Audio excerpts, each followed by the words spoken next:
Oh man, I hate Mondays. Nah, man, it's Tuesday. Wait. What day is it? You know what day it is? Tuesday. Brewsday, Tuesday. Oh, fuck yeah. Grab a cold one. It's Brewsday Tuesday. Here's DreZ and Big Nate.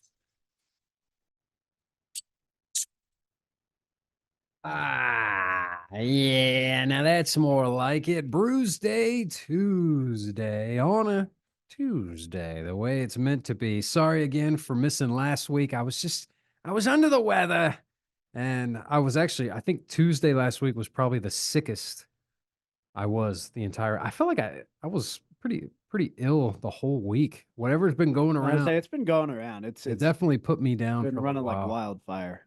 This morning, Curtis from 107 Country PSK was complaining that he's got a tickle in his throat, so he's going to be the next victim. I think. Oh boy. Oh boy. He probably going to point the finger at me, although our paths rarely cross. It's not like we're sharing the same microphone. And Well, also at this point, it's too far removed. He's blaming Greg okay. because Greg was like, and I told Greg before he came to your office, I was like, DreZ is sick. You have the immune system of a toddler. You might want to like stay away. Well, And then he walked straight in. well, here's the thing with Greg. So I quoted Limp Bizkit. As soon as Greg stepped to my door, I said, "You better keep your distance because right now I'm dangerous." But he wanted to ask me about how my trip went. And so I briefly told him. He walked away, didn't even venture into the office, really just stayed in the doorway.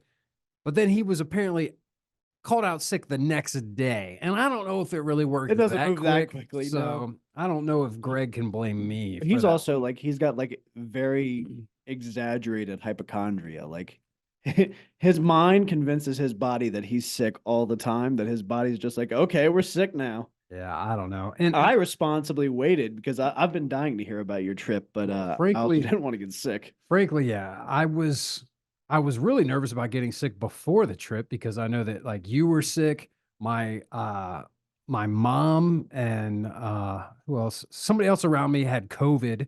And so I was just like, oh man, here we go. We're gonna get sick before we even go on this cruise.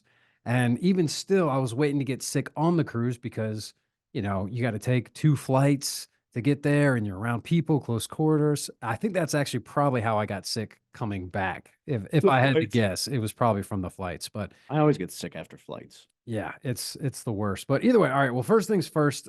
Yes, I went on a cruise. The itinerary was to hit 3 different countries.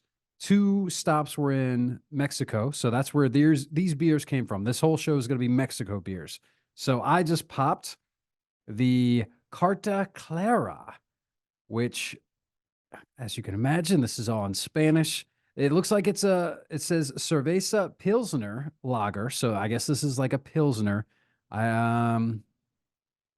La prima cerveza en rancernos sentir. Ah, gosh, I even took Spanish for like 2 or 3 years, but I don't even know where this beer is. Somewhere in Mexico. Cerveza Clara. I don't know if Clara is. Oh, this is probably it. Hunucma. So Hanakma, Yucatan. I know that. It does say you must be 18 or older to drink. So that's how they do All right. down there. And and 3.8% alcohol, although instead of a point, it's a comma. So 3,8% alcohol by volume. So a little bit different, obviously, with a cerveza.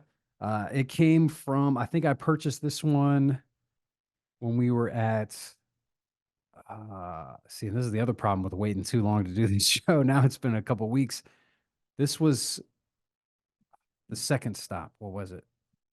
We went to Cozumel and then we went to something Maya, Costa Maya. Costa Maya was the name of it. And yours is the same, I believe, was Costa Maya. Same beer stop. Yeah, I've that I got made. the Cerveza Superior, hecha in Mexico, made in Mexico, obviously. And this feels like a Pabst Blue Ribbon type of situation. That was the vibe I got from that. Grand Premio de Paris, which means they won a contest in Paris in 1900. And then it looks like there was another one in 1917 and one in 1987, but they're all about putting their awards on the can here. I don't up 4.4,1 ABV on this. I'm not gonna lie, I chose this one because it said it's a superior beer. I'm sure you'll Oh, feel that God, way at the end of God. this segment. So, if I remember correctly, this was, I can't remember what it was called. It was like the beer stop, the beer world, or whatever. I don't know. But they definitely had the biggest beer selection, Spanish beer collection we that we passed cross with for the whole trip. And basically just had all these beers lined up. Thankfully, they had Wi-Fi, so I was able to hop on tap to see. You're making a great face. This is a big ringing endorsement for this beer. Superior. And I remember she was just like,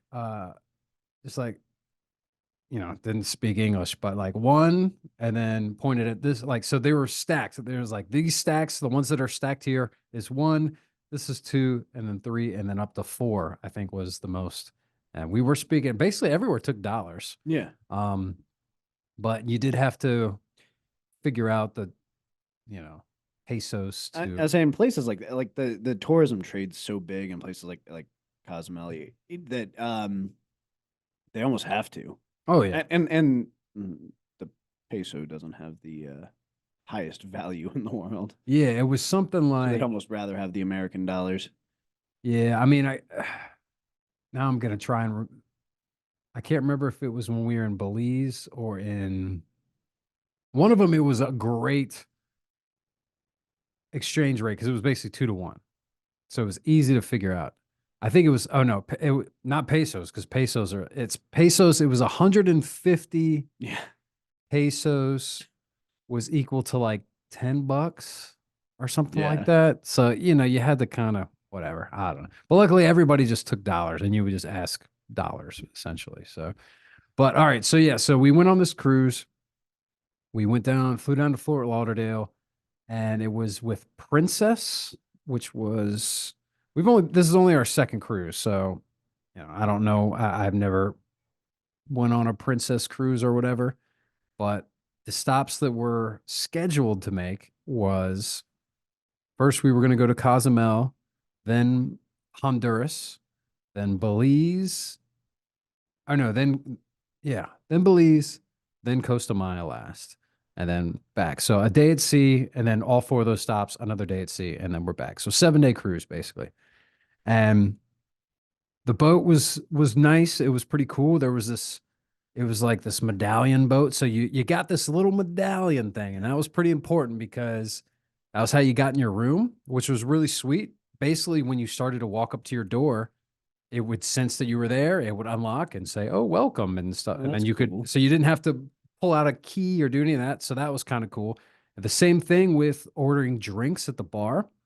It's all like, it was really weird because I went up to one bar. I kept looking for beers I hadn't had. Now, that's one thing I'm going to have to say. Princess beer selection was pretty terrible.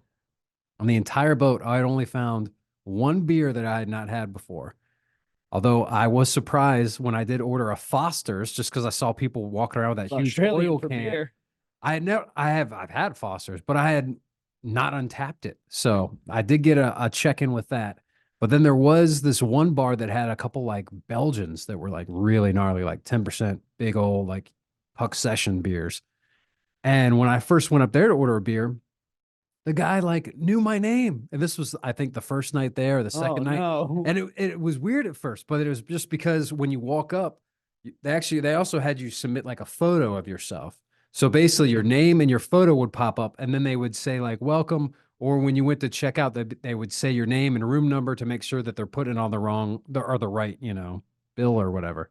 And at first I was just like, how did he know me? And then I was like, oh, of course, it's from this little thing. But that was kind of cool that you just click. I just kept it in my pocket. Or they sell like, you can get a fancy little watch thing for it, or I wear it around your neck. Most people it came with just a lanyard around your neck, and most people just wore it like that. But now, so I'm going to ask a question here. Was it your street name or government no, name? it was my government name. So that was So that that's was even weird. It was really weird.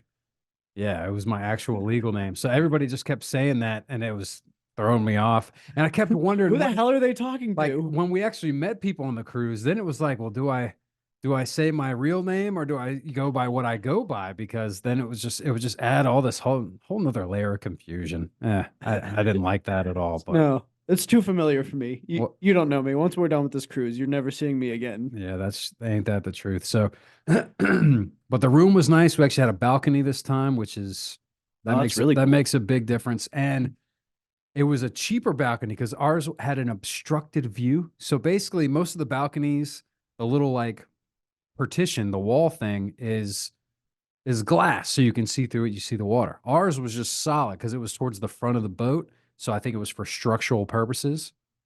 So it was like a fraction of the cost of the other rooms. But what was also nice about our spot was, I guess it was where the boat started to curve. So our balcony Was bigger. like 3 times, maybe even Yeah. 4 times bigger. Like we could have, most people could just have like a little table and a couple chairs. You guys are out there playing cornhole. Yeah, I mean, basically, dude, we had like chairs with ottomans, and then even in front of that, another 3 or 4 feet up until the railing or whatever. That's So pretty perfect. that was kind of nice. And we took full advantage. So the thing with this medallion, it also, obviously it has like a GPS kind of a thing. So it's pretty handy if you were to go with like a group of people because you could just pull up the app and see where on the ship your friend is or your kid or whatever, and then find them that way. It also works well because then you can just order through the app drinks or food. So say you're posted up just, in a hot tub and you want to order And they'll come find you. a cocktail or That's whatever. pretty awesome. But it didn't really work. I think one time it actually worked. Otherwise, we just would order and wait and wait and wait. And never arrives. It worked well getting stuff delivered to the room. That we Yeah. never had an issue with. So There's a number and it's that was the only time. Otherwise, I think maybe one time we ordered through the app and they actually found us. But so that was not great, but good in theory, I guess. good in theory. It'll get better as time moves on and artificial intelligence starts to become smarter. Yeah. But I guess maybe I'll just focus on the ship and then we'll talk Mexico and when we drink these next round of Mexican beers. But saw lots of shows, saw a few comedians, which was cool. The food was a bit lackluster, but it was decent. Again, the beer selection wasn't great, but the cocktails. That was my main thing. They had all these different cocktails, and with the app, you could just look through and see. And so we were just like, I was just making a list of all the cocktails I wanted to try. And then if I liked them, I would put a star and come back to them and stuff. But we got our money's worth, I think, with the the alcohol package. It's interesting you mentioned that because like a lot of times, I mean, I've not been on a cruise, but restaurants are starting to move to that like scan the QR code to get our menu, and I love it, but a lot of people hate it. I love it. The reason I love it is because like when you go to a restaurant, you order, like a lot of times they just want to take your menu right away from you. Well, sometimes I needed to consult. Well, yeah, I can have right there on my hang on phone. to it. Yeah. Just say like, I always, I mean, you know me. I'm someone who's gonna just the positive of it be is pretty. I always do passive. feel like those menus are disgusting. But That's I good. always like to wash my hands before I eat anyways. So Yeah. I just, once you get away the menu. But the thing I don't like about the scanning of the QR codes is one, you're pulling out your phone. I feel like people are on their phones too much anyway. That's true. And it's just inviting people to just pull out and then because you pull out your phone to look at the menu and then you realize, oh, I got an email. I got this note. And then next thing you know, people are just on their phone while you're out there trying to eat dinner. That's true, but I think that's more of a self-control issue, like in people on our attention spans. Fair enough. The other problem with the QR codes is I keep hearing about all these damn scams. That's true too. So you would think that would be they'd be on top of it if there was an issue with, at a restaurant, probably not so much, but mainly, if it's a place where you're supposed to pay, like parking garages with QR codes. Yeah, that's People are putting their own little QR Super code shaky. scam things over there, and then you're getting your info, and then you're screwed. So, but without going on a tangent in that direction, but yeah, the ship was cool, man. It was the Princess, Sky Princess, I believe was what it was called. I think. I don't know. It's gosh, it feels like it was forever ago at this point. It's pretty wild. We should have definitely done this show last It's week. been like a week and a Well, half. if only I was up to snuff and feeling it, but one thing about the ship was so I get a little bit motion sickness mainly in cars. I'm not good. I can drive all day, but if I am a passenger in the back seat, I'm not doing good. In the front seat, I'll just be falling asleep. So I was nervous about that a little bit. Last time we specifically tried to get a room in the middle of the ship because it'll be less Yeah. moving. And I was popping Dramamine every day. This time I was like, all right, well, let me not take Dramamine. See how we do. We were obviously not in the center of the ship. We were towards the front and the balcony. So we were like You're feeling it. feeling it for sure. And believe it or not, like still feeling it. Felt it for days afterwards, getting off the ship. It was weird, but you get, eventually it goes away. But the other thing was, and I don't know, I saw the story when I came back. Did you read about the ship rocked that actually ran into the pier? Yeah. I Yeah. was gonna say that happened while you were out. And I was On a like, cruise well, ship. Yeah. We had the same sort of issues. There were some wild storms. So bad, in fact, we unfortunately missed going to Honduras. We had to change our plans and itinerary because it was apparently just going to be too sketchy.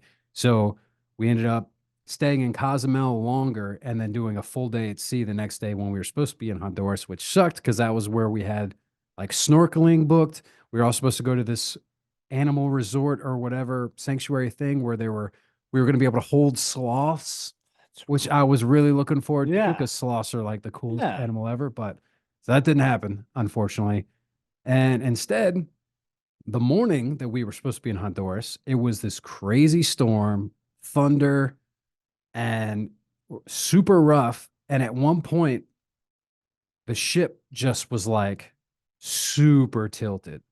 This was at like 8 a.m. or something. oh, I get out of bed to go to the bathroom and the door like slams behind me. I'm like, oh my gosh, this ship is crooked as hell.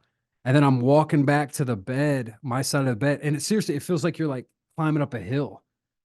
And I told BB, I'm like, this ship is crooked as hell. She's like, what? She was still laying in bed. I was like, stand up. And as soon as she stood up, she like just fell against the wall because it was that bad.